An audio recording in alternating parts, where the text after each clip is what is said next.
and then coming out of jail, what do you have to look forward to? Well, I'm not coming out of jail. No, I mean just generally. You know, if you would... Nothing really. I mean, after you come out of jail, if you ain't learned nothing, you don't know nothing. I mean, that little piece of paper don't mean nothing. I mean, that's all they doing. They gonna pass you. I don't care if you're retarded. You know, you can be dumb as ace of spades. You know, they gonna graduate you anyway. What you gonna do with it? What am I gonna do with math? With math, yeah. What I'm gonna do with math, what I'm gonna go into is for the police force. That's the academy that I'm going in. You gonna be a policeman there? I'm gonna try it. What you gonna take? I'm gonna be a nurse, a male nurse. Yeah.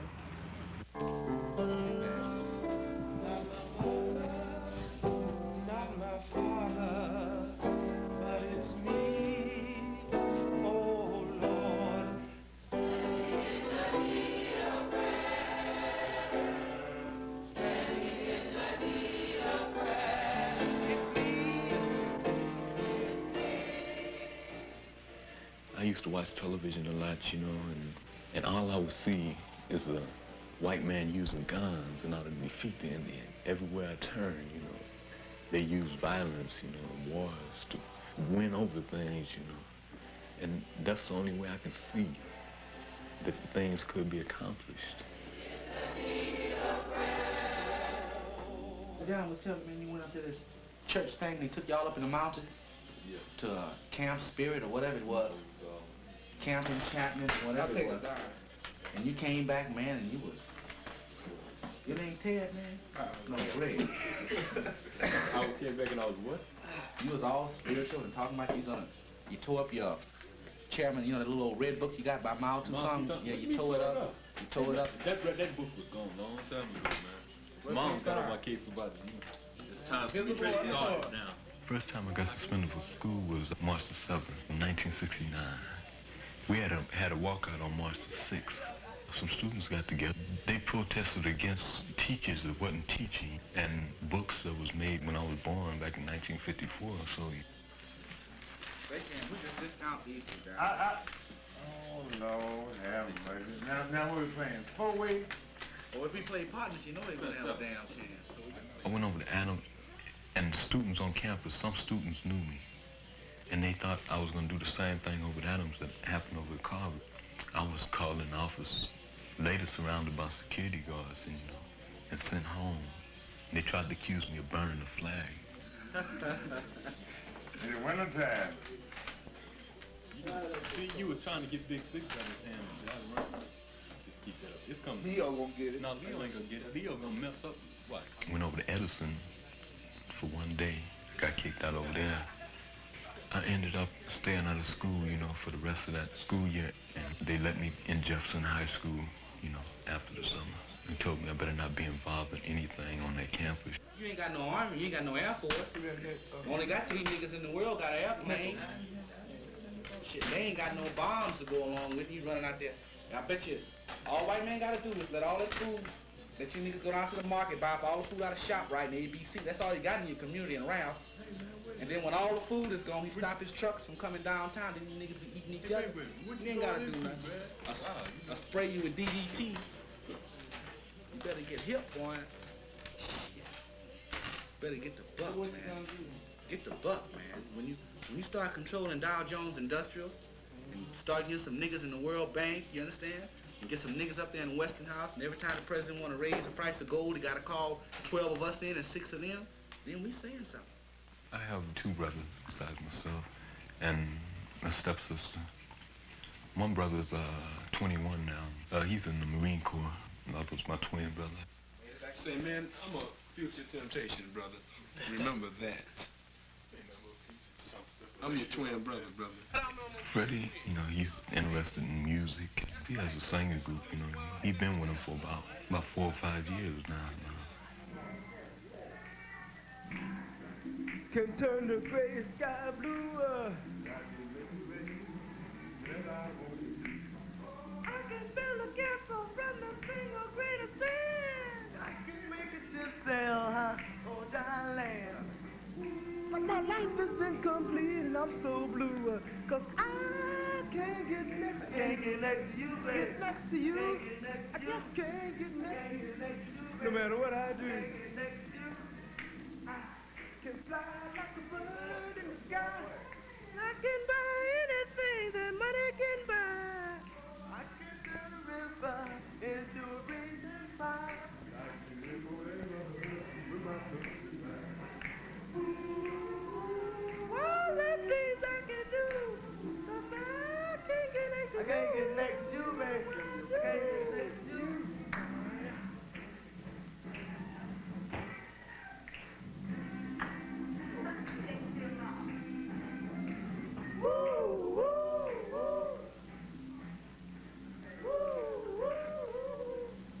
there's a lot of people that mess with reds in the community, but they usually, you know, take them at night, you know, and at parties, when they get ready to go to parties. But I see young brothers and sisters, you know, smoking weed all day, you know, at school, you know, at night, you know, and just about wherever I go, you know. But usually in the daytime, it's only a small minority of black people, black young people, you know, that take reds, but they would smoke marijuana. They're planning to make marijuana legal. At first, when the marijuana was in the black community and the Chicano community, they say, well, just control them, you know. But then when the white people start seeing their white kids use marijuana and say, hey, this guy gonna put my kid in jail, we gotta do something about this. So they can say, let's make marijuana legal. Marijuana, I believe if people want to use it, you know, if they dig on getting high, you know, and everything, well, you know, it's them.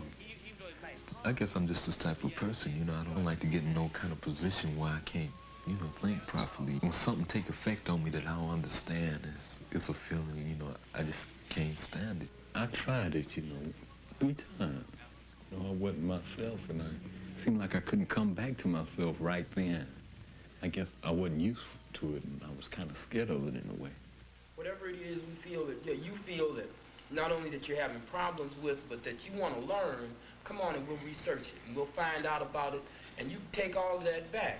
And you ain't got to bait the teacher and going, well, you wrong, you know, blah, blah, this, that, and the other on him, you know, because he's going to get all weird on you then and going to start firing on you from a mental thing and want to send you to the VP's office for being smart. The Avalon Carver Community Center program was set up to get teachers and students, you know, together, get them to know one another, you know. Our educational program in the schools itself is falling down. Secondly, when you youngsters try to help yourselves, you're not even getting school teachers to come here to help you. So these things ought to be examined. Why is this so? Okay, do you think you're as smart as probably one of them white students out in Hollywood? Have you ever came into contact with a white student on your same age bracket? No, I haven't. You haven't? Have you? Nope. What about you? Throw them big words on me, you know, think I'm just dumb. So many things wrong with the schools over here in the ghettos.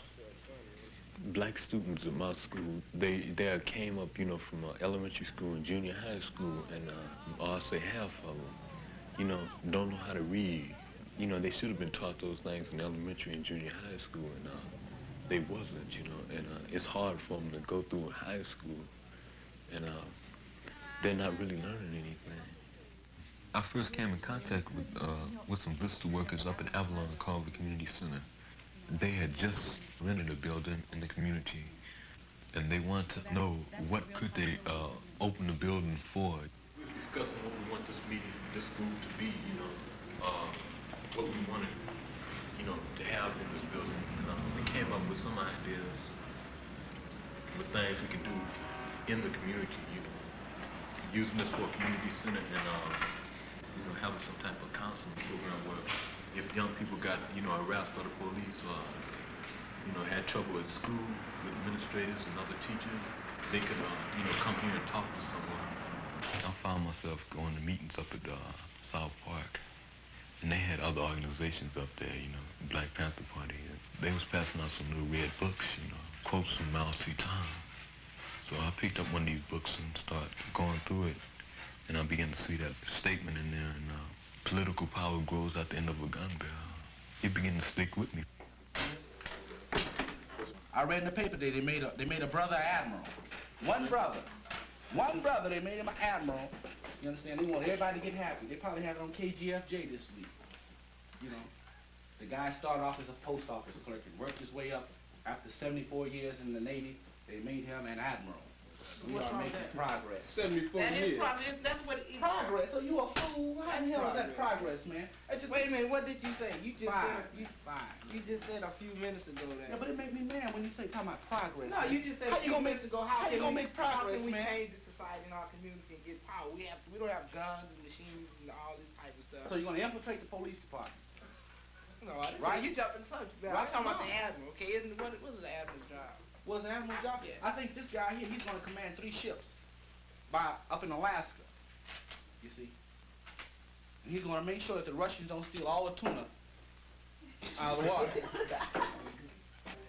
You see that picture up there on that wall, man? Every time I look at that picture, you know, I want to curse my brother out about that, man. I say, okay, he came on the other day, you know. I just asked him, is that necessary, you know? Okay, he said, yeah, you know, it is necessary. You know, we don't want communism to take over this country or something.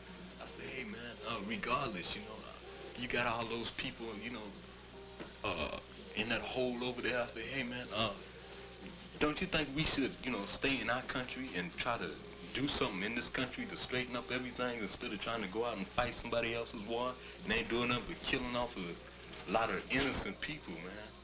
To me, a revolutionary is the person who wants change by either peaceful means or violent means if necessary. They have more out in Watts than they had before that riot, you know. I noticed white people was beginning to focus on Watts, wanting to find out what's going on in Watts, what's the problems, you know. What do these people want over there?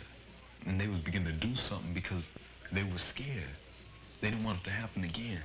That's why I believe violence worked there. The Black Panther Party started off by every little youngster I see wanted to be a Black Panther, you know.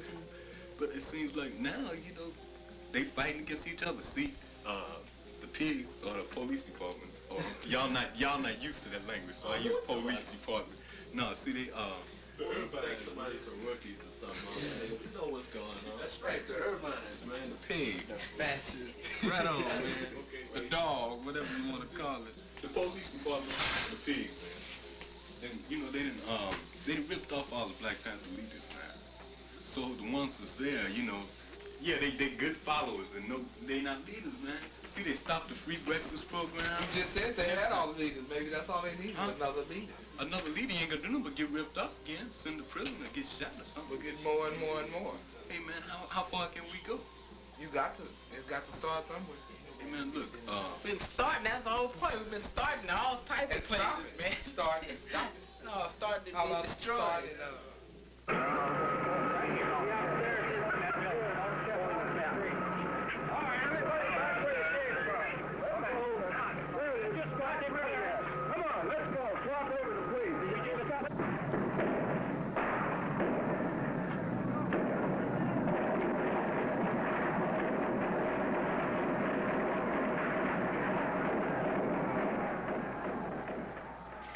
Police was surrounding the Panther office. It seemed like it was a battle. They had about 5 or 6 people who trapped up in the building shooting, you know. And whatever the Panthers brought out, you know, they brought out something bigger, you know. I even seen a tank rolling up the street with police department on it.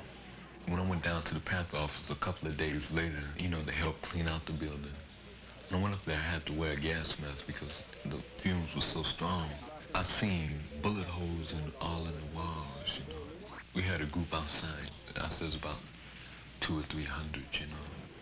A police car came around, and a man got up out of the car and said that this was an unlawful assembly, you know, would you please disperse? The people didn't leave, you know. So the police, they got out of their cars, and they started beating their heads again. And one of the sisters that was out there was Angela Davis. She got beat that night. From that incident, I realized that we can't use the gun because if we pick up, you know, a 45, you're going to pick up a rifle, you know. We pick up a rifle, you're going to use a tank. So I guess we're just going to have to wait. Members rise, arise, and don't you be ashamed, oh Jesus Christ, the Lamb of God, and written down my name in the kingdom. I think for myself, you know, and, regardless to what other young people think, you know, I think I judge from experience, you know. I guess I want to be myself, be somebody new, you know, instead of somebody saying, oh yeah, he's like Malcolm X. I want to say he's like Teddy Gibson, you know, whatever that is, you know. Come out to the house of God. And as we come, Master, we know that it's no goodness of our own, but it's by the grace of God that thou hast brought us this far. We pray, Master, for the blessing upon each and every one which is in the building.